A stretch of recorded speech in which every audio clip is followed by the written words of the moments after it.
ভালোবাসি শব্দটা উচ্চারণ করার সঙ্গে সঙ্গেই আমার বাম গালে শক্তপোক্ত এক চড় বসালেন ধূসর ভাই। কান মাথা গাল ঝিমঝিম করে উঠল আমার। ভোবো করে ঘুরল সমগ্র পৃথিবী। হতবাক হয়ে তাকালাম ওনার দিকে। ধূসর ভাইয়ের রক্তাভ চোখ দুটো আমাতেই নিবদ্ধ। ক্রোধে ফুঁসছে তার চোখা নাক। এই 17 বছরের জীবনে কোনোদিনও মার না খাওয়া আমি আজ যেন কথা বলার ভাষা খুঁজে পেলাম না। মস্তিষ্কের প্রতিটা নিউরনে ঘুরছে, ধূসর ভাই আমায় চড় মারলেন। রুদ্রমূর্তি ধারণকারী ধূসর ভাইয়াকে দেখে আমার অন্তরাত্মা শুকিয়ে যাওয়ার জোগাড়। উনি বিদ্যুৎ বেগে সুদৃঢ় হাতে আমার কনুই চেপে ধরলেন, বললেন, খুব সাহস বেড়েছে তো, তাই না? এতটা নির্লজ্জ হয়েছিস যে আমার সামনে দাঁড়িয়ে এসব বলতে জিভে আটকালো না?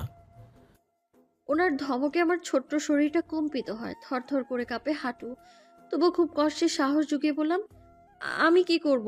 আপনিই তো সত্যিটা শুনতে চাইলেন। উনি আরো জোরে হাত চেপে ধরলেন। ব্যথায় মুচড়িয়ে উঠলেও ছাড়লেন না, তোয়াক্কা দেখালেন না।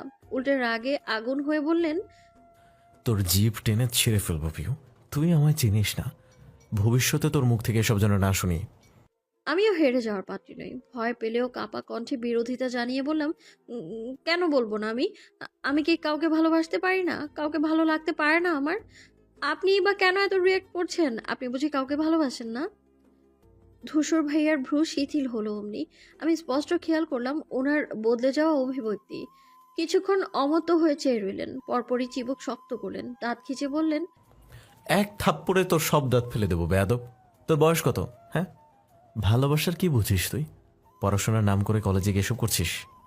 ওকে ফাইন, তোকে তো আমি পরে দেখছি। আগে দেখে আসি তোকে প্রেমপত্র দেওয়ার সেই দুঃসাহসী আশিককে। কথাটা শুনে আমার জল ঝুলে পড়লো। ধূসর ভাইয়া আমার হাতখানা ছাড়লেন না, যেন সজোরে ছুড়লেন উনি আমার দিকে। আক্রোশ প্রসূত চাউনি নিক্ষেপ করে গটগটিয়ে ঘর ছাড়লেন। এইদিকে আতঙ্কে ঘাম ছুটে গেল আমার। ধূসর ভাইয়া মারাত্মক লোক, মারপিটে পিএইচডি প্রাপ্ত। উফ, ওনার তো কোনো বিশ্বাস নেই। রাগের মাথায় কি না কি করে ফেলবেন। আমি তড়িঘড়ি করে ফোন তুললাম হাতে। কন্ট্যাক্ট লিস্ট খুঁজতে গিয়েও হাতের প্রতিটা আঙুল কাঁপছে। চট জলদি ডায়াল করলাম রবিনের নাম্বারে। ছেলেটা ধরলো না, কোথায় মরে গেছে কে জানে। এই মুহূর্তে ফোন না ধরলে ধূসর ভাইয়া সত্যি ওকে কবর দিয়ে দেবেন। উফ। টানা কয়েকবার রিং হওয়ার পর রিসিভ হলো ফোন। ওপাশ থেকে রবিন অবিশ্বাস্য কণ্ঠে বলল, পিউ, তুমি আমায় ফোন করেছো? আমার যতটা না ভয় লাগছিল এর থেকে অধিক মেজাজ খারাপ হলো রবিনের মুখে তুমি শুনে। ও কিন্তু বরাবর আমাকে তুই বলেই সম্বোধন করে। বেশ কিছুদিন ধরেই চলছে এই তুমিময় নাটক। আমি খুব তাড়াহুড়ো কণ্ঠে জিজ্ঞেস করলাম, কোথায় আছিস তুই? কেন, দেখা করবে নাকি? এই চুপ কর। এই মুহূর্তে যেখানে আছিস পালা, কোথাও গিয়ে লুকিয়ে পড় যা। একটা কাজ কর, সেলুনে গিয়ে বস, ওটা সেফ জায়গা। রবিন ভ্রু কুচকাল, আগামাথা না বুঝে বলল, কেন, কি হয়েছে? লুকাতে যাব কেন? আমি হাঁ হুতাশ করে বললাম, না লুকালে তোর কপালে ভীষণ দুঃখ আছে রে রবিন। ধূসর ভাই তেড়ে যাচ্ছেন তোর কাছে। রবিন তটস্থ হয়ে দাঁড়িয়ে পড়ল। ককেন, আমি তো কিছু করিনি। সেদিনের পর থেকে তোমার বিরক্ত করিনি পিউ। তুমি কি ওনার কাছে আমার নামে নালিশ করছো? আরে নালিশ করিনি, তবে ওনার হাতে তোর লেখা চিঠি আছে। এবার তুই ঠিক কর, পালাবি না ওখানে বসে থাকবি? আমি সাবধান করার দরকার ছিল, করলাম। জান বাঁচানো ফরজ, এই কথা মাথায় রেখে কোনো গর্তে গিয়ে লুকা তুই, যা। রাখছি আমি। রবিন ঢোক গিলল, আতঙ্কিত হয়ে চারপাশ দেখলো। কপাল বেয়ে দরদর করে পড়ে যাওয়া ঘামটা মুছেই চট করে দৌড় লাগালো। এদিকে আমি ফোনের লাইন কাটলাম। মুখ ফুলিয়ে শ্বাস ফেলে একটু ধাতস্থ হলাম। গালের হাড় ব্যথায় টনটন করছে। কি মারটাই না মেরেছে পাষাণ লোক একটা। সত্যি বলতে ধূসর ভাইয়ের থাপ্পড় খেয়ে আমার খারাপ লাগেনি, না লেগেছে কোনো কষ্ট, কারণ আমি তৈরিই ছিলাম। আমি জানতাম ওনার সামনে অন্য কাউকে ভালোবাসি কথাটা উচ্চারণ করতে দেরি হলেও আমার গর্দান ছেদ হতে দেরি হবে না। কিন্তু কি করব আমি? এছাড়া তো উপায়ও ছিল না। ধূসর ভাইয়ের মুখ থেকে একটা সত্যি কথা শোনার আশা আজ 3টে বছর এভাবেই কাটছে। কি না করেছি আমি, কত চেষ্টা চালিয়েছি, কত পন্থা অবলম্বন করেছি, কিন্তু না, কাঙ্ক্ষিত ফলাফল এখনো পাইনি। আমি আজও বিভ্রমে ভুগি। ধূসর ভাই আমায় ভালোবাসেন নাকি বাসেন না, উত্তরগুলো আমারই মতো বিভ্রান্ত। তারা একবার হ্যাঁ বলে তো পরের বার আবার না। তবে উনি আমায় ভালোবাসুক আর না বাসুক, আমি যে ওনার প্রেমের রীতির মতো হাবুডুবু খাচ্ছি, এতে তো কোনো ভুল নেই। ওনার প্রতি অনুভূতি আমার অতল স্পর্শী সমুদ্রের ন্যায়। উনি সামনে এলেই আমার হৃদয় কাঁপে, কেমন অস্থির অস্থির লাগে। মনে হয় আমি নেই, হাওয়ায় ভাসছি, উড়ছি মেঘের সাথে পাল্লা দিয়ে। মাঝে মধ্যে তো লজ্জা শরম বিসর্জন দিয়ে ক্যাবলা বনে চেয়ে রই ওনার দিকে। আমার এই সর্বনাশা শুরু হয়েছিল সেই দিন, যেদিন প্রথম ওনার দেখা পেয়েছিলাম।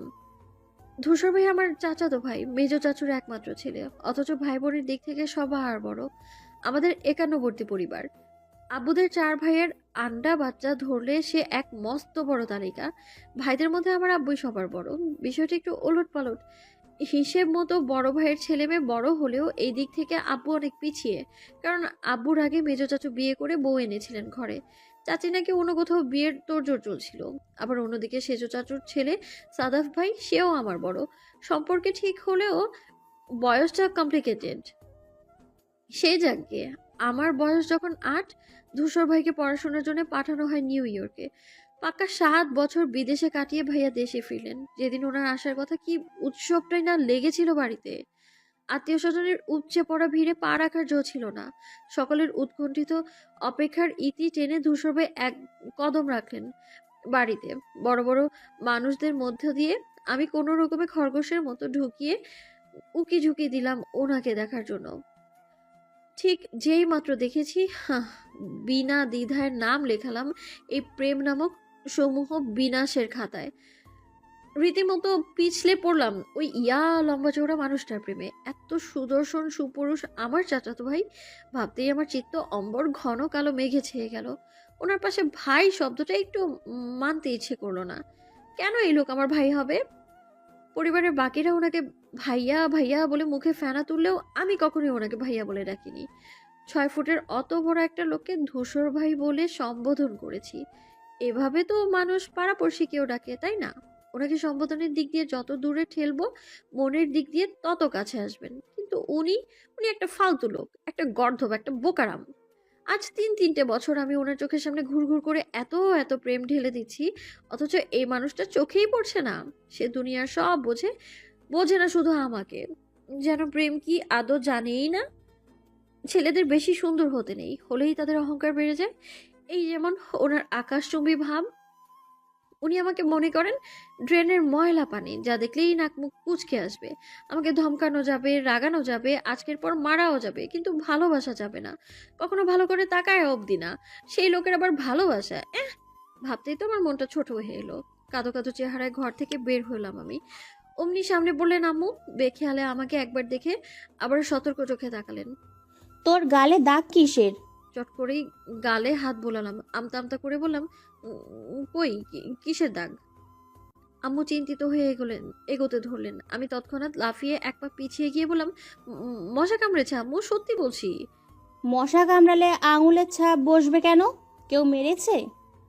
আম্মুর উদ্বিগ্ন প্রশ্নে আমি একবার ভাবলাম বলে দিব, বলবো যে আমাকে তোমাদের আদরের ধূসর আকাশ বাতাস কাঁপিয়ে এক চড় মেরেছে। পরক্ষণেই দমে গেল আমার সেই ইচ্ছে। ধূসর ভাইয়ের বিচার কখনোই হবে না, আম্মু আব্বু তো জীবনেও করবে না, উল্টো আমাকেই ধমকে বলবেন। নিঘাত তুই কিছু করেছিস? আর তারপর যদি ধূসর ভাই সত্যিটা বলে দেন, আমি যে ওগুলো ওনাকে রাগাতে বলেছিলাম, সে তো আর উনি জানেন না, সব দোষ তো আমার। উফ। আজ কলেজ ছুটির সময় আমার ক্লাসমেট রবিন একটা চিঠি গুজে দিয়েছিল আমার হাতে। আমি কিছু বলার আগে দৌড়ে পালালো। আমি তো চিঠি বইয়েও আনিনি, না পড়ে ফেলে দিয়েছি। অথচ ধূসর ভাইয়ের কানে ঠিক পৌঁছে গেছে সেই বার্তাটা। ওয়াশরুম থেকে কেবলমাত্র ফ্রেশ হয়ে বেরিয়েছি, দেখি আজডালটা আমার সামনে দাঁড়িয়ে। আমাকে দেখতেই কটমটে কণ্ঠে বলে প্রশ্ন ছুড়লেন। ছেলেটাকে? আমি বেশ কয়েকটা উপন্যাসে পড়েছিলাম, নায়ক জেলাসিতে মুখ ফুসকে বলে দেয় ভালোবাসার কথা। সেই ট্রিক্সটা কাজে লাগাতে কথার এক পর্যায়ে ইচ্ছে করে বলেছিলাম, রবিনকে ভালোবাসি আমি। কিন্তু এর শেষটায় কি হলো? ওনার মুখ থেকে কিছু তো বের হলোই না, উল্টো প্রকাণ্ড এক থাপ্পড় খেয়ে উল্টে পড়লাম আমি।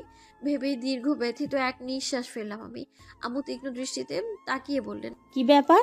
কথা বলছিস না কেন? কে মেরেছে তোকে?